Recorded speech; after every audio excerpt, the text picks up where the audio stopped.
stepping into a brand new life in New York City. I never thought I'd find myself in the thrum and swirl of New York City. But here I am, at 37, lugging suitcases up 4 flights of a walk-up apartment in Brooklyn, heart pounding with a strange blend of fear and exhilaration. My name is Harper Collins. Yes, like the publisher, but spelled differently.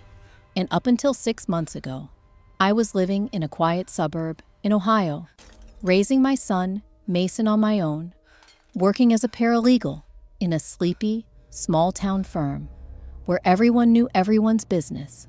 Everything changed when I received an offer letter from Evans & Shaw, an international law firm in Manhattan. It was the kind of job I dreamed about late at night over stacks of bills and takeout containers. The kind that seemed meant for other, luckier people. Accepting meant uprooting not just my life, but Mason's.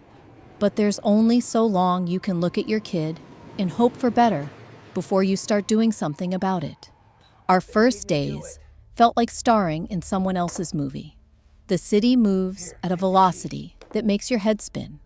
The subways roared and screeched, and every corner seemed to hold a new test of my courage.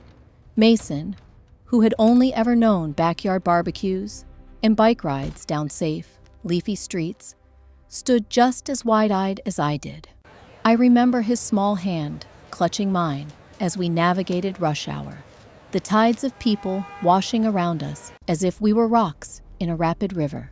We settled into our new apartment, tiny by Ohio standards, but somehow cozy.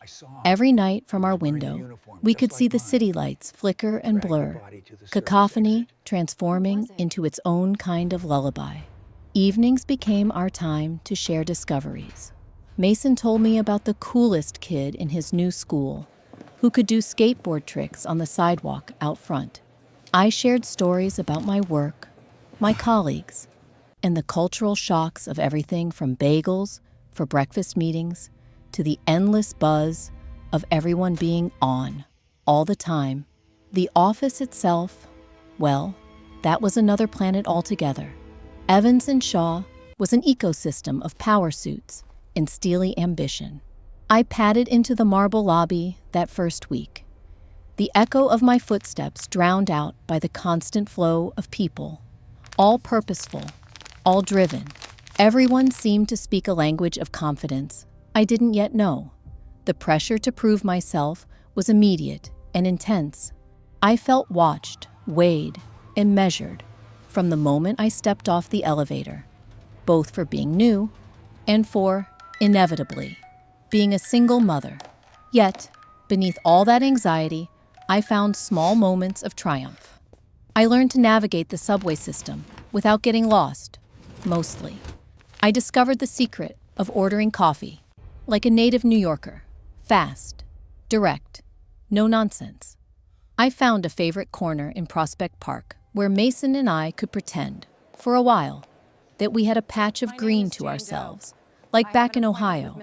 I made it through my first week, then my first month, still standing, still fighting for a place in a city that didn't owe me anything. But that just might change my story. Starting over in New York was everything people said it would be. Exhausting, intimidating, dazzling, and raw. But every tough day was a quiet reminder. I had done the hardest thing already. I had left the known for the unknown, for hope, for a shot at something bigger, for Mason and for me. And that counted for everything. The pressures of my first days. The first few days at my new job in Manhattan were an absolute whirlwind. And honestly, I felt like I was balancing on the edge of a skyscraper in the middle of a thunderstorm. Picture me, a single mom from the Midwest, meticulously picking out a suit from my thrift store collection, praying that nobody would notice how threadbare the elbows really were. My son Logan and I had just moved from a town where secrets didn't exist, and suddenly I was swirling in the anonymity and relentless current of a New York law firm's ecosystem. I remember the elevator doors opening to the glossy reception of Winslow and Blackstone, The marble floors practically gleamed with intimidation, and I could feel my confidence shrinking with every echo of my heels. I kept checking the time on my phone, terrified of being even 1 minute late. The rookie mistake that would surely be the end of me before I'd even begun. I noticed how everyone here seemed to have their own orbit, hustling down corridors with eyes locked on invisible prize lines. Training was a blur of new systems, legal jargon, and endless streams of email threads that began before dawn. My supervisor, Mr. Kenneth Doyle, was a legend in the legal world, the sort of man who wore power as easily as his silk ties. He maintained an air of polite interest, but beneath it, there was always a current of scrutiny. Every assignment felt like a test, and I sensed that any misstep would be recorded, measured, and remembered in some invisible book of office lore. The real challenge was learning the unspoken rules. The first week, I found out fast that there were cliques, the power-dressing women who ruled the lunchroom, the Ivy League guys with inside jokes, and the silent battalion of paralegals who seemed to operate on caffeine and willpower alone. I was painfully aware of how my accent sometimes slipped, or when my nervous laugh punctuated meetings. I stayed late most evenings, rereading briefs and praying I could keep up. It hit me hardest one night when I came home to our small Brooklyn apartment to find Logan asleep with his homework scattered across the floor. I felt a tightness in my chest, fear that if I stumbled at work, all this upheaval would be for nothing. New York was unforgiving, but in the mornings, when the sunlight glanced off the city rooftops, I'd promise myself to try harder, to fit in, to build a new life for both of us. By the end of that first month, the exhaustion clung to me like humidity in August.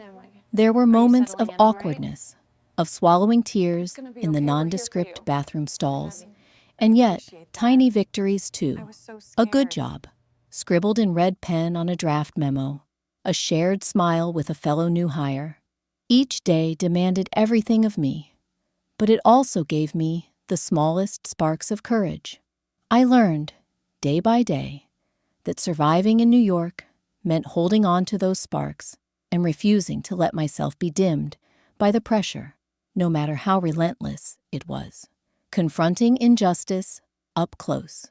If anyone had told me that I'd spend my first year in New York clawing toward both a new life and a fight for basic respect, I wouldn't have believed them. But here we are. I promised myself this narrative would be honest, so let me lay it bare. The workplace I entered in Manhattan wasn't just about ambition and bright city lights. There was a shadow side, too, a latticework of privilege and intimidation that people rarely spoke about aloud. It started quietly.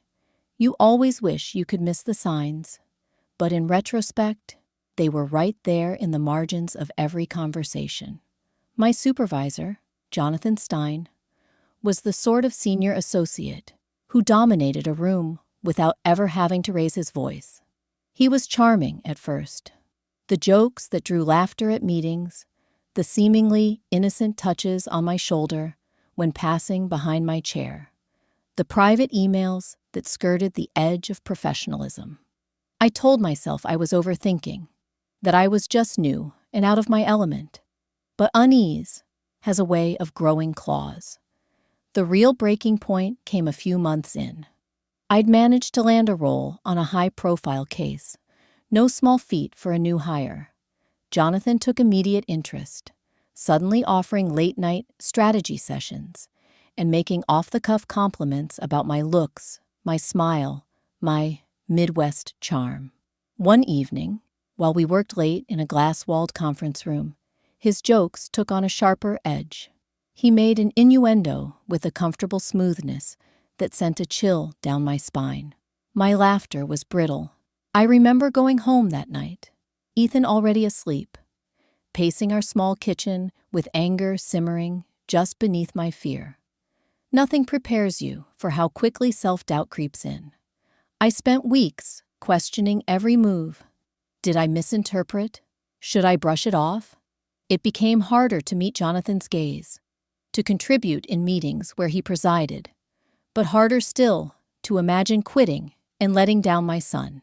It wasn't just me. I started picking up on small things. A female analyst quietly switching desks, a junior attorney going uncharacteristically silent when Jonathan entered the room. The realization hit me like cold water. I wasn't alone. Still, it is one thing to see, another to act. I did what so many do. I stayed quiet, head down, determined to outwork the discomfort and prove myself anyway. But then came the day I saw it play out right in front of me. I caught Jonathan cornering Sarah Nguyen, one of the brightest associates in the firm, in a storage room. The look of apology in her eyes, not for what was happening, but for being seen, lit an angry fire in my heart. That was the tipping point. My silence was no longer just about my own safety. It was part of something that threatened every woman in the office. So, I started documenting everything. Each accidental touch, every inappropriate text, every encounter recalled with aching clarity. I took screenshots, forwarded emails to a secure folder, and kept a written journal. I collected the whispers, the pauses, the unexplained absences of other women. Nights grew sleepless. Every step felt risky. What if I lost my job? How would I afford rent? What if no one believed me? Or worse, blamed me for creating trouble? As the weeks went on, those anxieties warred with a mounting sense of justice. I began reaching out quietly to other women, Sarah, and a marketing rep named Olivia. We started a private support group, whispering our realities over lunch in Bryant Park, texting late into the night. Through their stories, I saw a mirror of my own struggle and a path forward. Our collective anger began to eclipse our fear. Finally, on an unremarkable Monday, I took the leap. Armed with my evidence, I filed a formal complaint with HR. The aftermath was explosive. The whole firm seemed to hold its breath. Jonathan and his friends went into damage control mode. But what struck me most was the tidal wave of support from women I barely knew, paralegals, attorneys, even women from other departments. For the first time, our fractured stories became a chorus. The silence broke. Now, after everything, I realize how many of us are taught to shrink, to accept the status quo in exchange for the illusion of safety.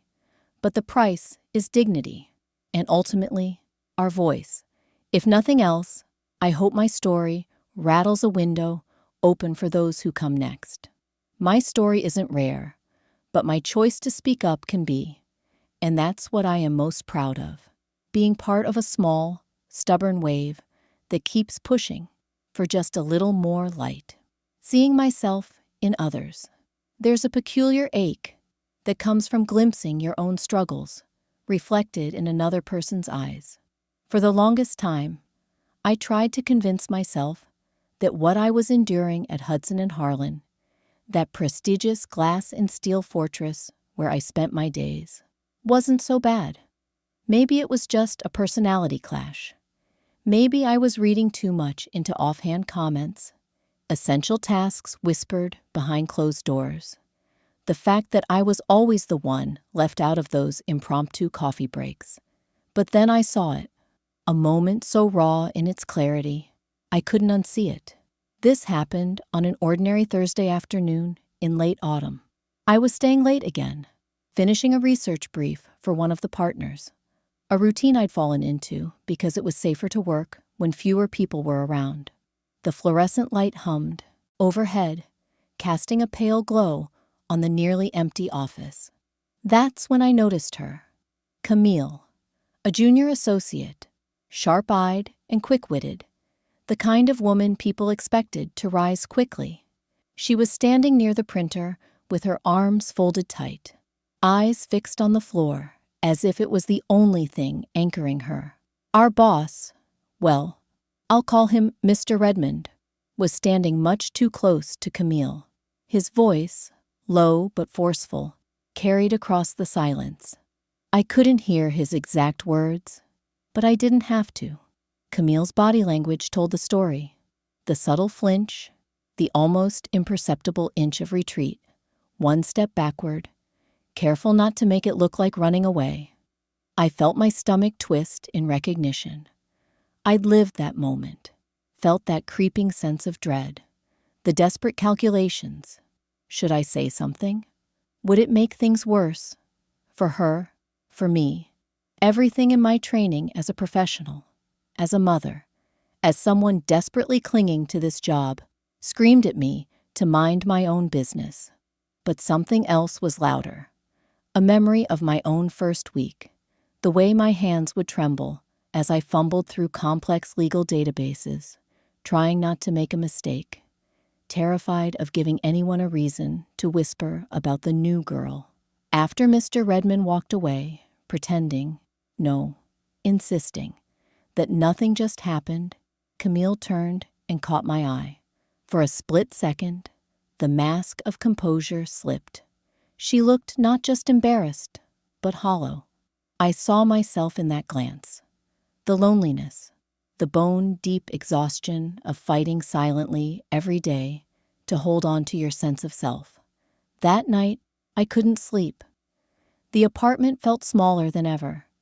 New York's ceaseless noise, pressing in from every side. I watched Mason sleep. The soft rise and fall of his chest, the way he clutched his worn-out soccer ball. I thought, what example am I setting if I shrink away from standing up for what's right?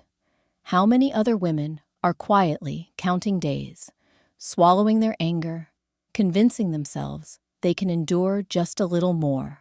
I could almost hear my mother's voice. The world will not change if you keep your head down. The next morning, I went out of my way to bump into Camille in the kitchenette. The smell of burnt coffee hung in the air as I poured myself a cup and hesitated beside her. Rough week? I ventured softly.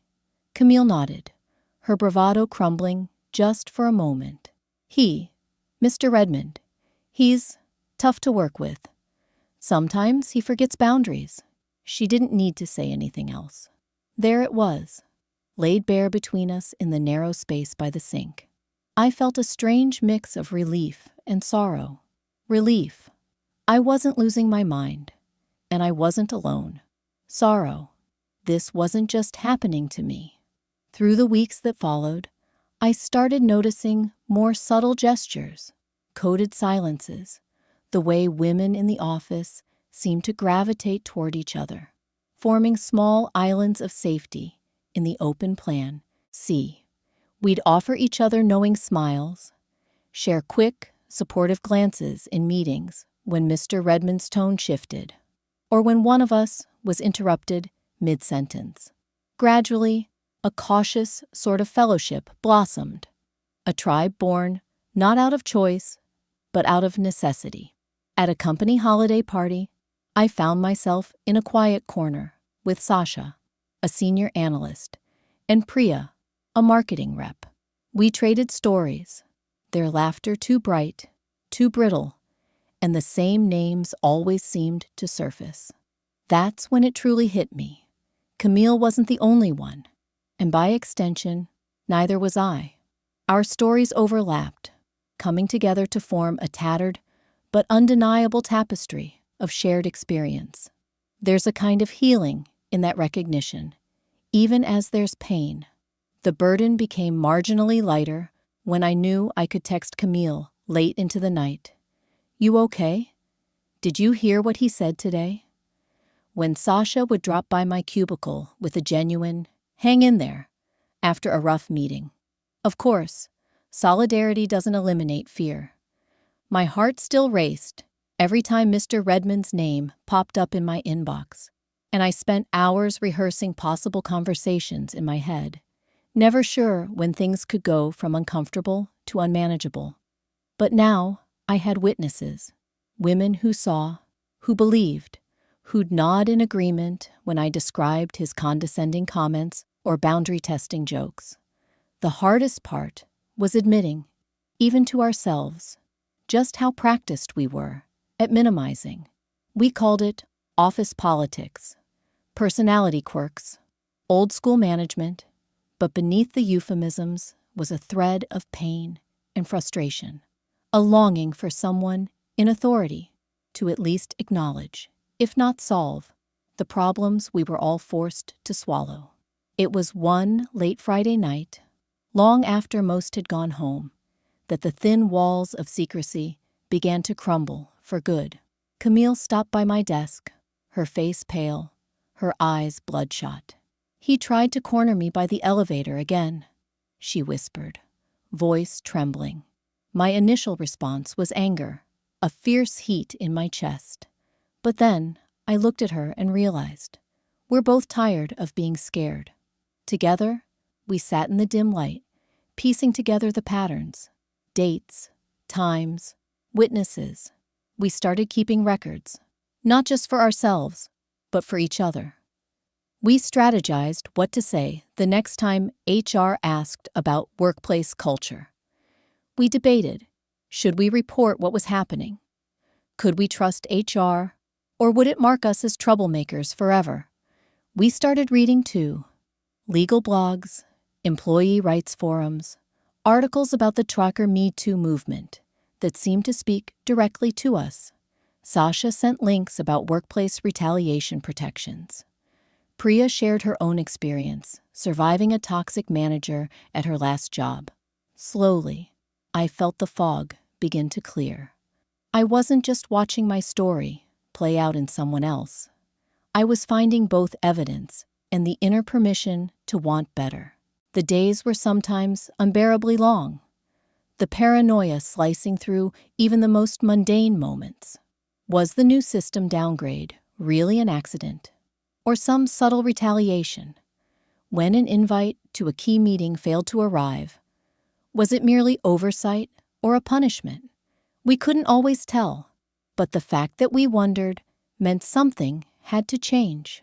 What I saw in Camille and in Sasha, Priya, and so many other women wasn't just my own reflection, but a collective thread of resilience. We were all balancing, quietly and skillfully, the competing demands of ambition, self-respect, and economic survival. But the longer we looked at each other, really looked, the less willing we were to accept the status quo. It was never about a dramatic confrontation or an overnight revolution. Rather, it was about the small, daily acts of courage, voicing an objection in a meeting, correcting an inappropriate comment, defending one another in moments of threat or humiliation. Gradually, those acts added up, and I realized that my greatest strength wasn't just in surviving hardship, but in refusing to let anyone, including myself, pretend it wasn't happening. In seeing myself in others, I found the will to break the silence, to start turning our collective experience into a call for change, no matter how slow or imperfect that change might be. Looking back, I realize that's how women have always survived in places that weren't built for us, by finding each other in the shadows, and then, together, stepping out into the light. My decision to stand up the night I decided to fight back was, in so many ways, just as ordinary and unremarkable as any other. If you'd been a fly on the wall in my apartment, you'd see a 30-something woman, hair thrown up in a messy bun, circles under her eyes, dinner for one reheated in the microwave, sitting alone at her small kitchen table, laptop open, her hands clutched tight around a mug of tea, gone cold. My son, Ethan, had fallen asleep on the couch beside me, a textbook open near his head, and a pencil still loosely gripped in his fingers. I remember quietly closing his book and tucking a blanket around him, heart swelling with both love and the heavy ache of worry. Could I really risk this life we were building here? The burden had been growing heavier week by week. Ever since I'd confronted the ugly reality at Seaver and Fitz, the Manhattan law firm where I worked, I'd been carrying the weight of not just my own dread, but a sense of duty to the women around me. Sarah, Camille, Priya, and so many nameless others. Our stories overlapped in whispers, in glances exchanged by the copy machine, in carefully coded texts sent after the workday ended.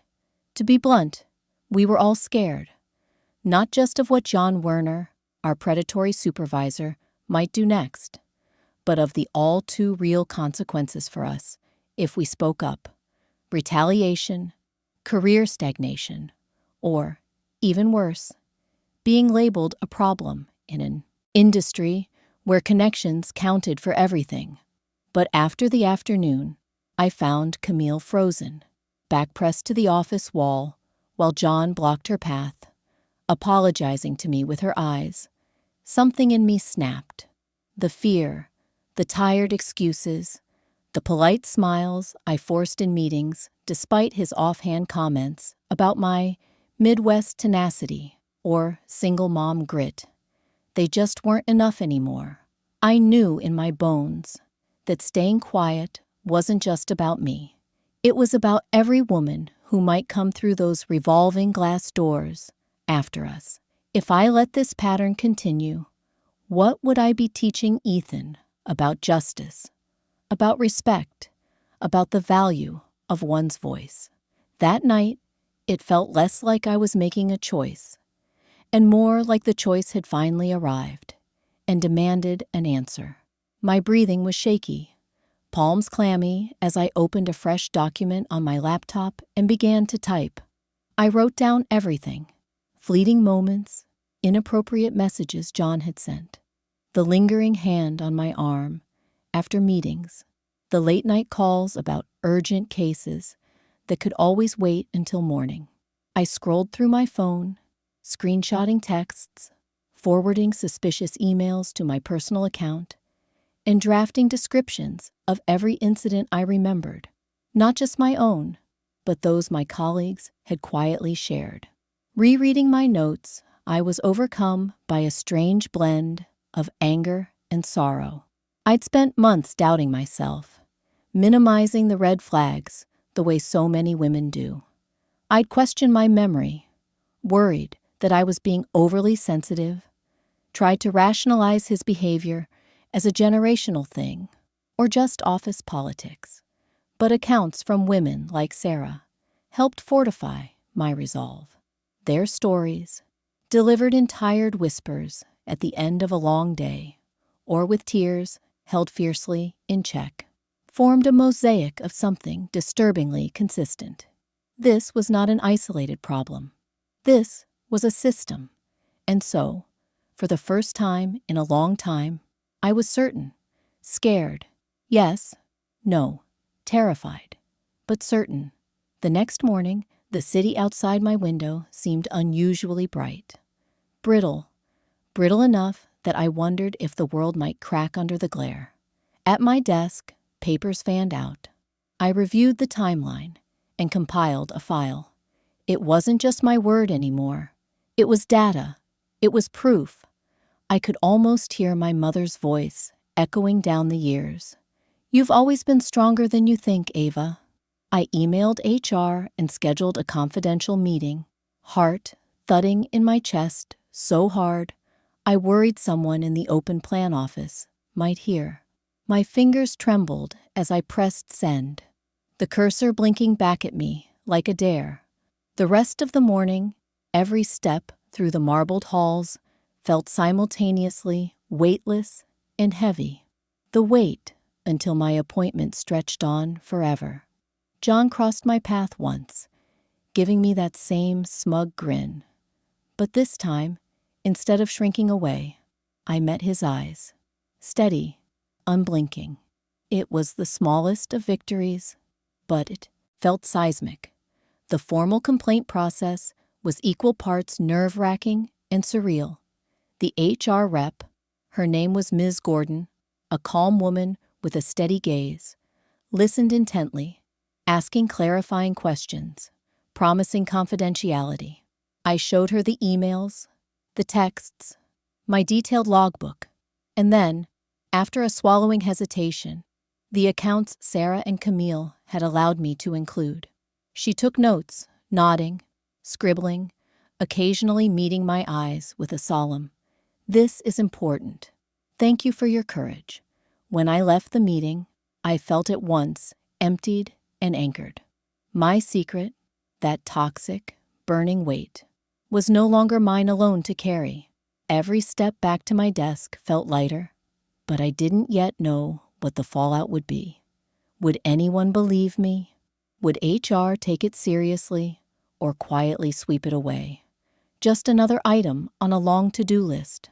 The uncertainty was its own kind of torture. Word got out before the sun set that day. I could feel it in the nervous glances. The low voices cut short when I passed. For a moment, I regretted everything. Glass walls suddenly felt more like cages.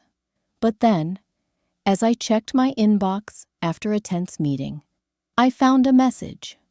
Just 4 words from Sarah. "I'm with you, always."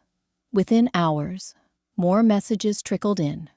First from the women who'd trusted me with their stories, then from others I barely knew, paralegals in different departments, assistants, even a veteran legal secretary named Joan, who simply wrote, "You're not alone."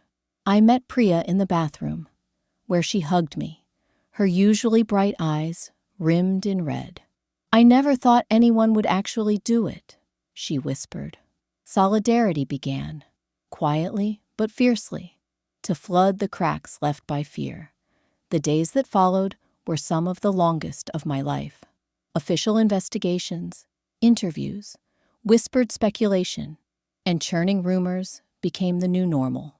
There were hard days. I'd walk past Jon's office and feel the chill of pure contempt, or catch a few male colleagues giving me that "there goes the troublemaker" look.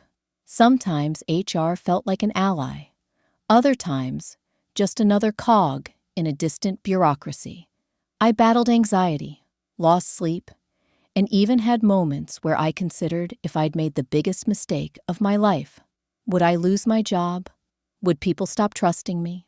What would Ethan think, someday, if my decision made our lives more difficult?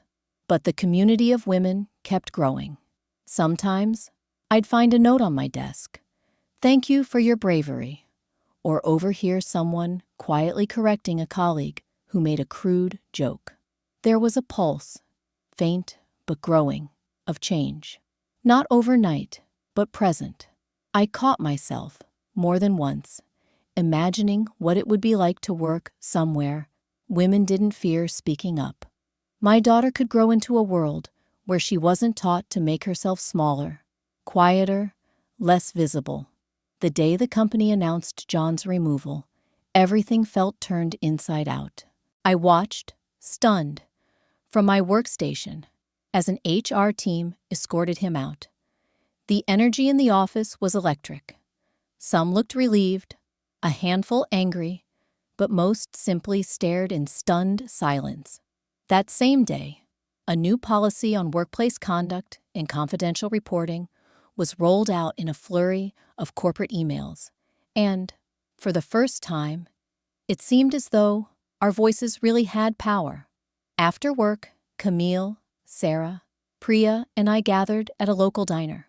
For the first time, we laughed. Real, unguarded laughter, not brittle or forced or shadowed with dread. The speckled formica table between us was a battlefield we'd crossed, a neutral ground where we could finally breathe. We toasted with cheap coffee, exchanged stories about the old days, and promised each other that we'd keep pushing for better, not just for ourselves, but for every woman forced into silence, for our daughters, and for the younger women we'd one day mentor.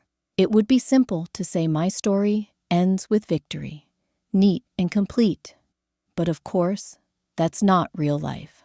The aftermath brought its own challenges. The ache of rebuilding trust with skeptical colleagues, the knowledge that some wounds ran deeper than policy changes could heal, and the ongoing work of supporting women still too frightened to step forward. But each day, I felt a bit more whole. Ethan, ever observant, noticed the difference in me. One night, after I finished helping him with homework, he gave me a long look and simply said, "Mom, you seem braver now." I nearly cried. I hugged him tightly, realizing I hadn't just fought for myself, for Camille or Sarah. I'd shown him that standing up to injustice is always worth it, even if the cost is high, even if the path is lonely. So, the story moves forward. I still work at Seaver & Fitz, only now I'm part of a women's advocacy group we founded in-house. We support new hires, host informal lunches, keep tabs on company culture, and speak up when something feels off. I've learned how powerful collective action can be, and in quieter moments, how strong I am. Looking back, my greatest pride is not surviving, but refusing to bury my story in silence. And you know what? As intimidating as New York can be, it is, at its heart, a city built by people who simply refuse to give up.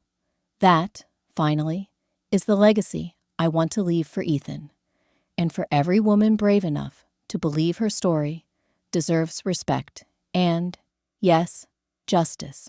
Turning the page with support. If you had told me at the beginning of this whirlwind year in New York that my journey would end with solidarity, not solitude, I never would have believed you. Yet that is precisely what happened. It was as if the universe conspired, after all the storm and struggle, to show me that no one has to stand up to injustice alone, even in a city as vast and indifferent seeming as this one. The morning I formally submitted my complaint to HR, my hands shook, heart pounding so hard it hurt. I'd spent the previous week organizing every scrap of evidence painstakingly. Screenshots, emails, handwritten notes of incidents relayed in whispers by other women. Each item was proof, not only of what had happened to me, but of a larger, toxic culture begging for exposure. I wore my best suit for courage, though the slacks were a little too tight and the lining itched where I'd tried to patch it myself. Ethan, sensing the gravity in the air, offered an extra long hug before school, and all morning his advice echoed in my ears. "You can do this, Mom." Walking into the glass tower that housed Seaver & Fitz that day, the marble lobby felt different, less impressive, more impersonal, like a set piece waiting for something real to shatter its immaculate calm. The HR office was down a silent corridor. When I handed my folder to Miss Gordon, she met my eyes with a nod that said, wordlessly, "I'm listening." I poured out the whole story, not just my own, but the overlapping threads I'd gathered from countless late-night talks with Camille, Sarah, and other women who dared to confide in me. By the end, I felt wrung out, but lighter, as if a weight I'd hauled for months was no longer only mine to carry. Over the next few days, news swept through the department. Whispers curled around corners, and the building's usual hush was punctuated by glances, some sympathetic and others wary. At first, the attention made me shrink. I caught myself doubting every memory, double-checking every accusation, fearful that I'd been wrong. Or worse, that the firm would choose to protect its power brokers. But something unexpected happened. One by one, women began to approach me, not in grand gestures, but in small, private moments. A hand on my shoulder, a silent nod in the restroom, an email signed, "Thank you for speaking." Within a week, the web of solitary struggle began to transform into a tapestry of support. Camille stopped by my cubicle to offer a lunch date. Priya left a sticky note on my desk. "You're braver than you know." At the women's advocacy group meeting, Sasha, who'd always seemed so untouchable, shared her story of setbacks and triumphs, bringing laughter and tears in equal measure. For the first time, the walls of isolation cracked, and I found myself part of something bigger than just my own battle. What surprised me most was the diversity of support. It wasn't just the women, some men reached out too. Kevin, a soft-spoken IT tech, offered a private word of encouragement, sharing how his wife had faced similar challenges in her own firm. An older partner sent me a thoughtful note, recalling how his sister had been driven out of the industry years before. While there were still some naysayers, people who disapproved of making waves, or who quietly resented the attention drawn to uncomfortable truths, those voices grew smaller, drowned out by the rising tide of solidarity. Solidarity took many forms. Some days it was as tangible as laughter over takeout in the break room, comparing horror stories until they lost their sting. Other days, it was the quiet confidence in knowing that I could walk the halls, head high, and not feel alone in my truth.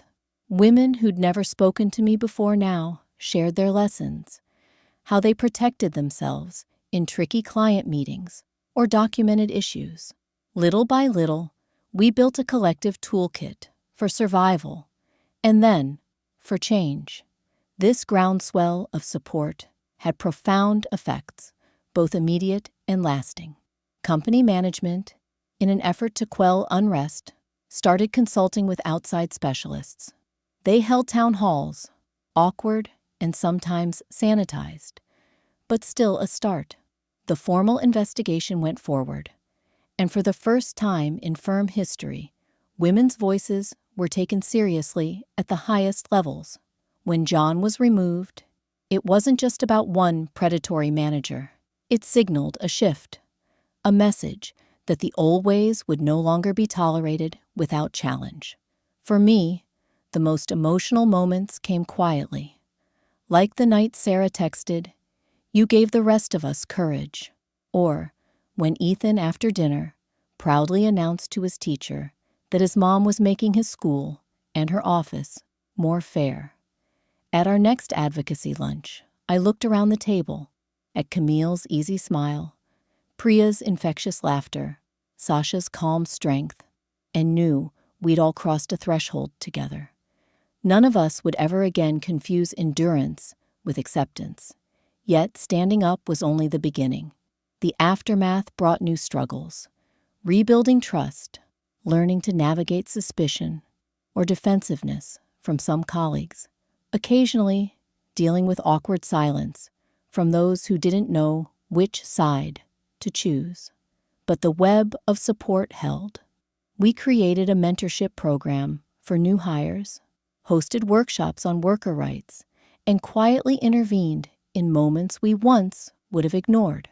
Whenever a younger woman looked worried near a difficult partner, she found a friendly ear, not just mine, but any of ours. What changed most fundamentally was my sense of belonging. New York, once a city that felt cold and overwhelming, became a place where I had roots. However new and fragile, I discovered the power of shared voice.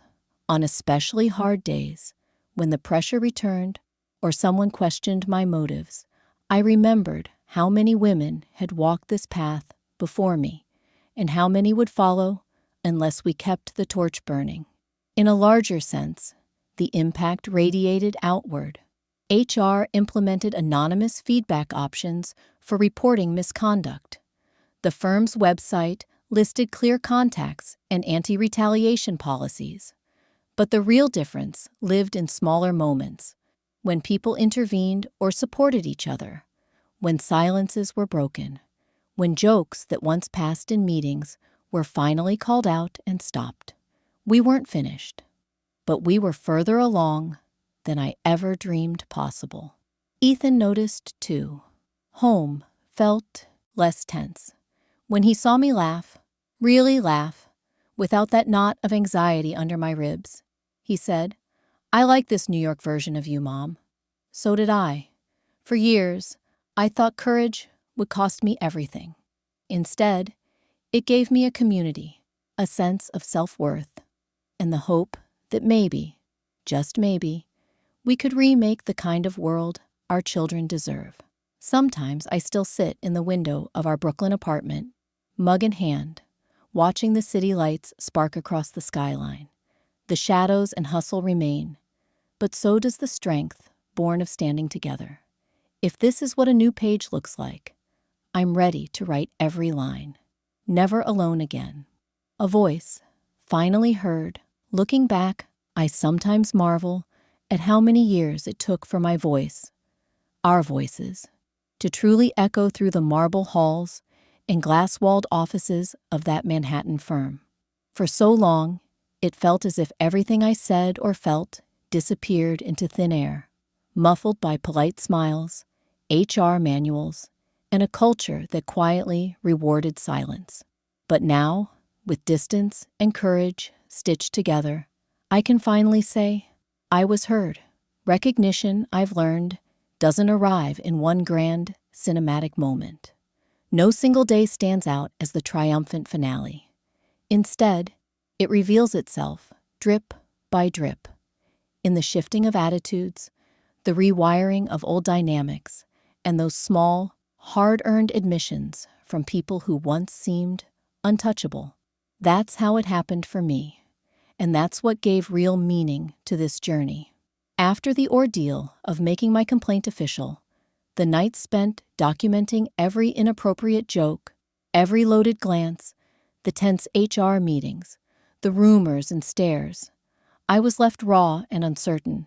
"You did the right thing," people would whisper, but no one could predict what came next. Would I be pushed out, labeled a problem maker, or worse, ignored all over again?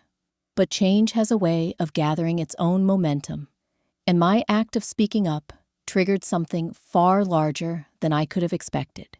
Within weeks, HR rolled out new mandatory training.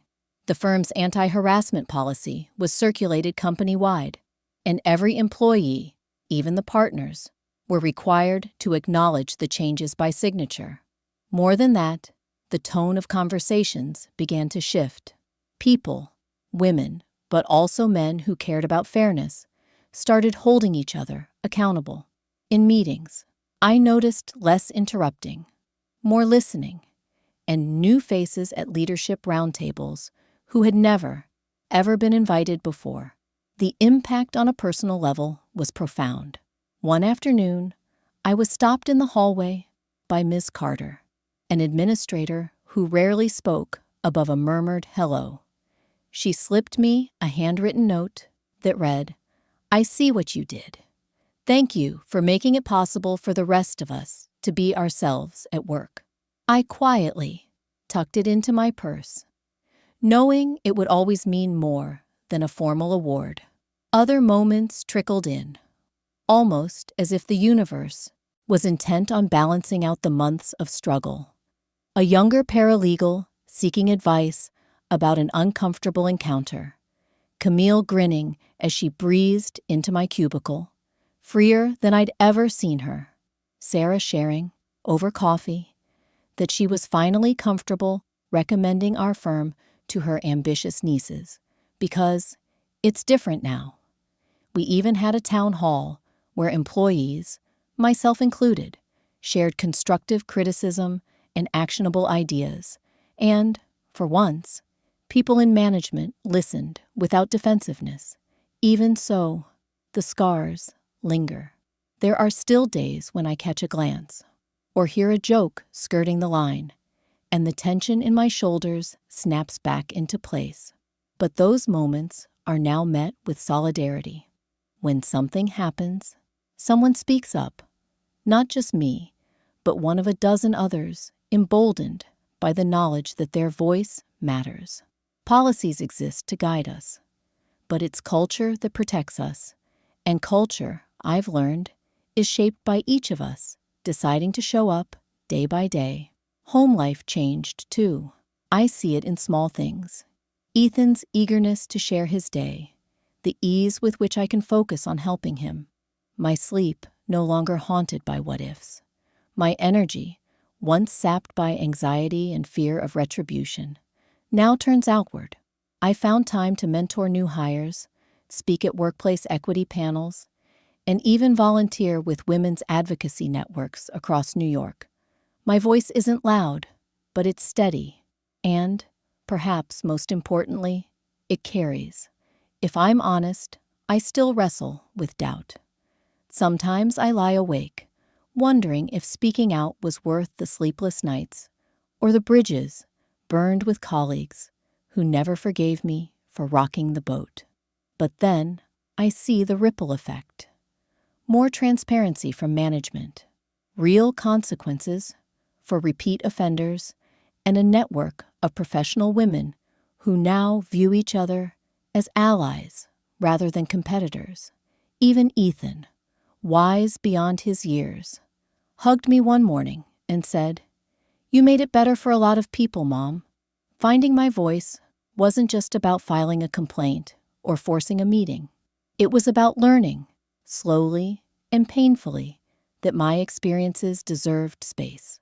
My words, my story, were not burdens for others, but blueprints for the kind of workplace and world I want my son to grow up in. Oddly enough, I've realized that being heard isn't just about who listens. It's about who chooses to speak and why. I no longer measure success by accolades or promotions, but by every day I can look a new colleague in the eye, offer them empathy and guidance, and show, through actions, not just words, that respect isn't negotiable. Sometimes, when I pass the firm's glass lobby at night, I catch my reflection in the window. For the first time, I see not just a survivor, but a builder, a woman who helped lay the first bricks for a safer, fairer, more humane workplace. My voice isn't an anomaly anymore. It's part of the chorus that finally refuses to be silenced. And that realization is enough to power me through every remaining doubt, every lingering shadow. My voice, at last, is not only recognized, it's part of the change.